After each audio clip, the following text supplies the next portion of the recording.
Lance is a really cool guy, a friend of my in-laws actually, who let me source wood from his property. And right now he's getting into traditional archery. He shot compound in the past, and he's had a couple questions. One of them was that his compound bow is adjustable, and on a traditional bow, it's not adjustable. So if on, let's say, our website it says traditional bow 20 to 60 pounds, what does that mean?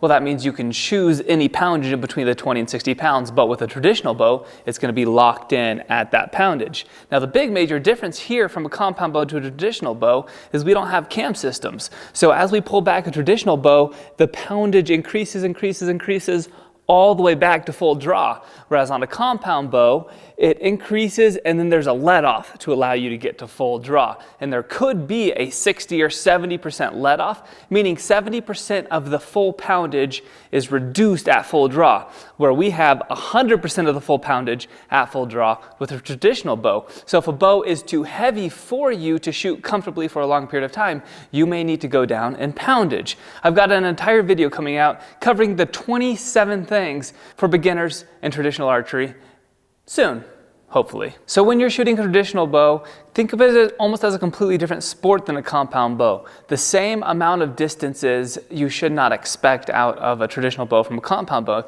because the speeds are so different.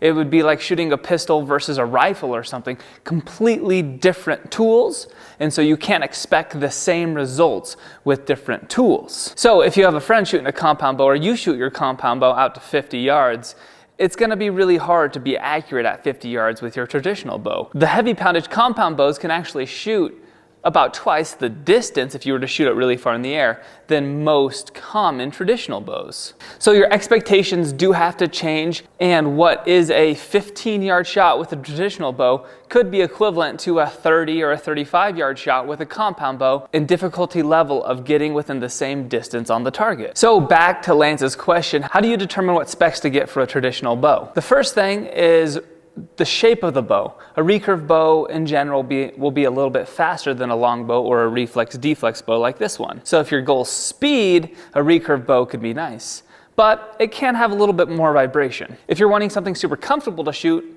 then the lower poundage is going to be more comfortable because the higher poundage, these limbs have so much stored energy, you're going to feel more vibration in the hand. My favorite way to determine draw weights for a traditional bow is to get some of these exercise bands. I really like these 8-inch exercise bands because you can use these to pull back, and the way it gets harder and harder as you get to full draw is just like a traditional bow. So you can have a really good, accurate representation on a $4 band before you spend hundreds on a bow.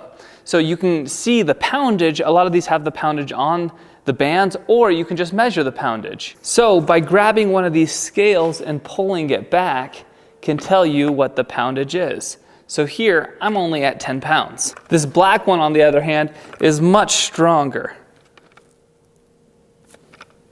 So here, I'm at 35 pounds. So I know with these two bands, I've got a 45-pound pull if I want to test it out with this. Now, if you're wanting to, for example, I've got my 10-pound band and I have a 45-pound bow here.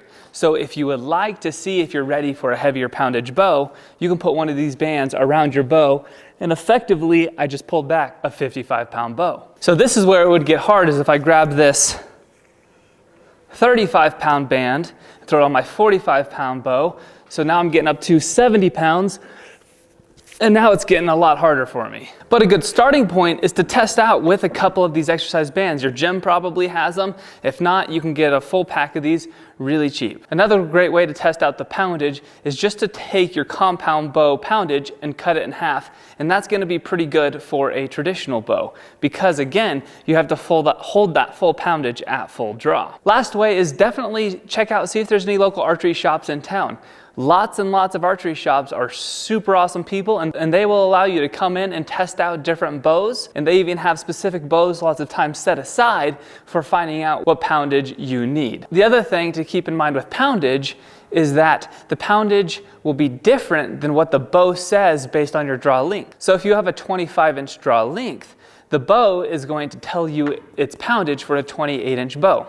So if you were to get a 50-pound bow at 28 inches, but you draw 25 inches, your bow's not going to be that poundage. It's going to be less. As far as traditional bows go, you want to get the right style, recurve long bow, reflex deflex bow. What kind of bow do you want for your needs? And if your goal is to compete, the type of bow you're going to get is going to be different as well, because there's rules and regulations for different tiers or different divisions of competition. If your goal's hunting, you may want a little bit more speed, or maybe your goal's quietness because you're pretty strong and you already got the speed because you can pull back a heavy poundage bow. So the style of bow is the first specs. The second thing you want to pay attention to is the poundage. And there are so many different bow designs, so you could get a one-piece bow like this, or you could get a takedown three-piece bow. And a lot of times it's really hard to know what you want until you try it out. So any way you can, get some friends who like archery, go to archery shops, do whatever you can, try out as many versions, variations as you want, and that'll help you know your preference. As a matter of fact, if you live near here, you can come out to our shop and our guys will help you test out traditional bows. As always, useful links in the description to anything I talked about in this video. Thanks so much for the support. We are growing here on this channel, and for that, I'm grateful. Stay shatterproof. I'll see you on the next video.